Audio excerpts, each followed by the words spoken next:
and whose sins you retain are retained. The Gospel of the Lord. Praise to you, Lord.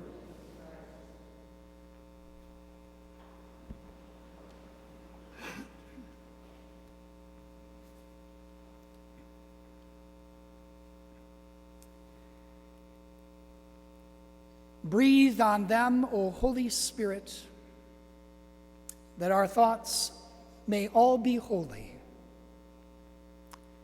Act in us, O Holy Spirit, that our work too may be holy. Draw our hearts, O Holy Spirit, that we may always love what is holy. Strengthen us, O Holy Spirit, to defend all that is holy. Guard us, O Holy Spirit, that we will always be holy. Today I begin this homily for the Feast of Pentecost with this simple prayer. A prayer prayed many, many, many centuries ago, but a prayer nonetheless that is appropriate for you and I to pray in 2020. This prayer to the Holy Spirit was written and prayed by Saint Augustine himself. Breathe on us, O Holy Spirit, that our thoughts might be holy, that our work too may be holy, that our love might always be holy, and that we will always be holy. Throughout this entire week, we have seen with our own eyes the fires that burn. Fires that continue to burn even as we gather here at this moment to celebrate this Feast of Pentecost. These are the fires that we see on our television sets and that we hear about on the radio. Fires that are not far from here, just a few miles. The fires that we see burning in the metropolitan area of the Twin Cities as a result of the death of a man named George Floyd. The fires continue to burn. And these are fires that are caused by violence. They're fires that are caused by misunderstandings. They are fires that are caused by hatred. They are fires that are caused by racism and discrimination.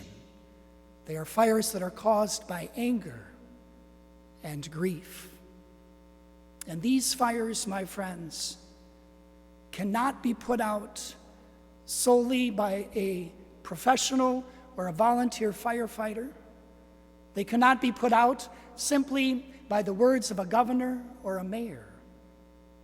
These are the fires that can only be put out when you and I choose to allow a different fire to burn. A different fire to burn in our hearts and in our lives by the manner in which we choose to live each and every day, and that is the fire of the Spirit that calls you and I to have thoughts that are holy, that our work that is holy, that our love that is always holy, that we might always strive to be holy. I don't know much about firefighting, but I am told by my brother, who is a volunteer firefighter, that at times firemen have to light what is called a backfire.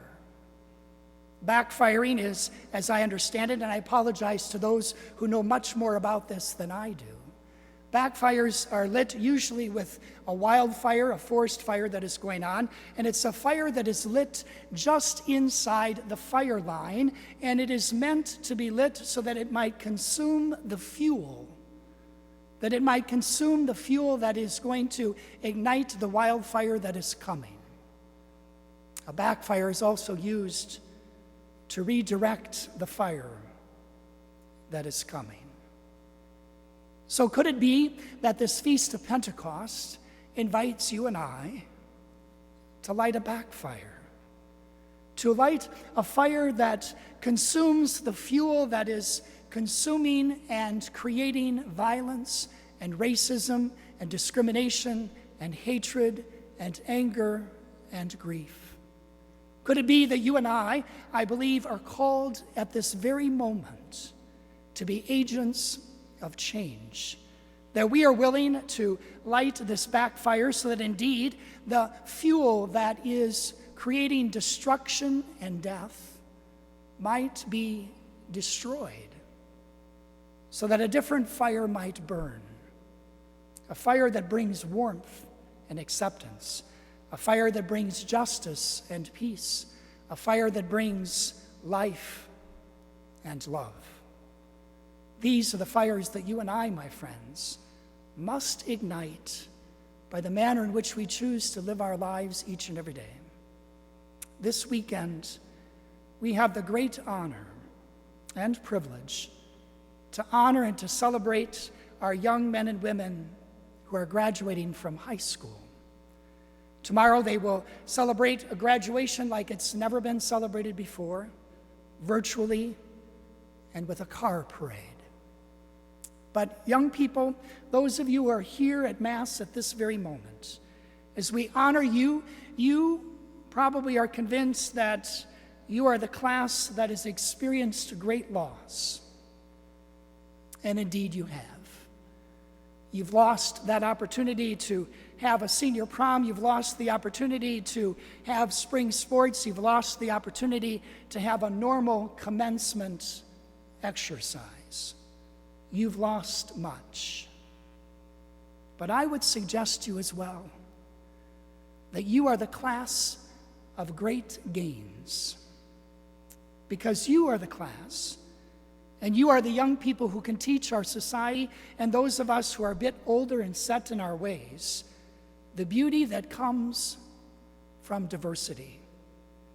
Because young people, graduates of Willmar High School, you are young people who have lived with and worked with and played sports with and eaten with and studied with people of diversity.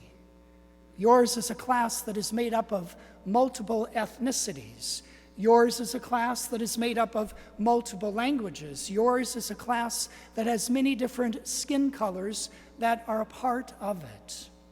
And you have learned through these years of spending time together that diversity is something to be cherished, to be celebrated, and ultimately to be embraced. You are the class of great gains, and you've gained great knowledge, you've gained great experience, you've gained great wisdom. And you are now called on this Feast of Pentecost, as you graduate this year, to use those gains to make this world a better place to live.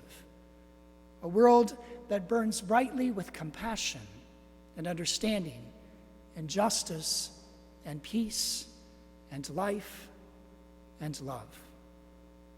So, my friends, the fires are still burning, but these need to be fires of change.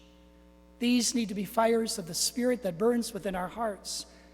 These need to be fires that call us to have thoughts that are holy, work that is holy, love that is holy,